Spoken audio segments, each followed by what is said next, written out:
Kita sorotan politik, saudara. Luhut Binsar Panjaitan menjadi pemberi materi di hari kedua retret Kabinet Merah Putih di Akademi Militer Magelang, Jawa Tengah. Luhut memberikan pembekalan terkait perbaikan tata kelola pemerintahan melalui digitalisasi.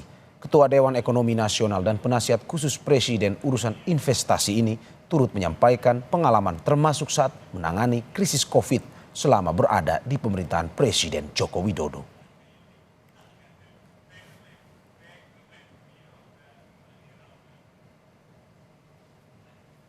Selain Luhut, Menteri Keuangan Sri Mulyani juga memberikan paparan di retret hari kedua Kabinet Merah Putih.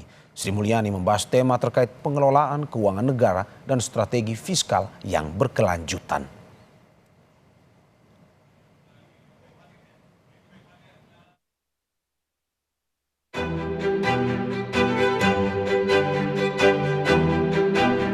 Kesannya sangat semangat dan sangat terinspirasi sekali karena arahan Pak Presiden memang kita harus teamwork.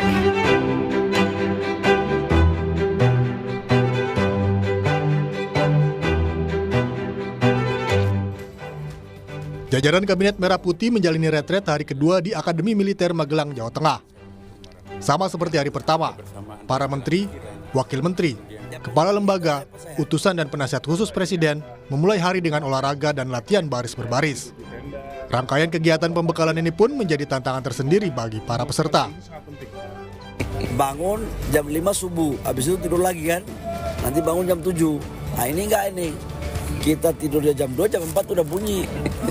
Tapi itu bagus, bahwa hidup itu disiplin. Tanggung jawab negara itu mau 2 jam, mau 1 jam tidur, begitu panggilan tugas harus siap.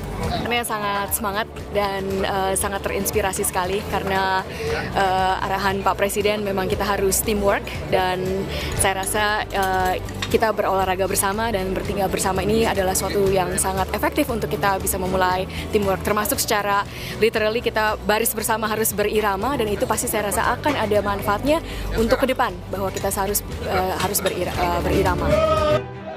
Di sela-sela padatnya kegiatan pembekalan Kabinet Merah Putih, Menteri Dalam Negeri Tito Karnavian merayakan hari ulang tahun.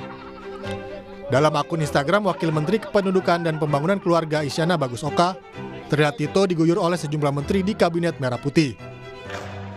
Tito juga mendapat ucapan selamat dan kue ulang tahun dari Presiden Prabowo Subianto dan Wapres Gibran Rakabuming Raka. Usai kegiatan fisik di pagi hari, Kabinet Merah Putih mendapatkan pembekalan materi tentang sejumlah target dan visi yang ingin dicapai pemerintahan Prabowo Gibran.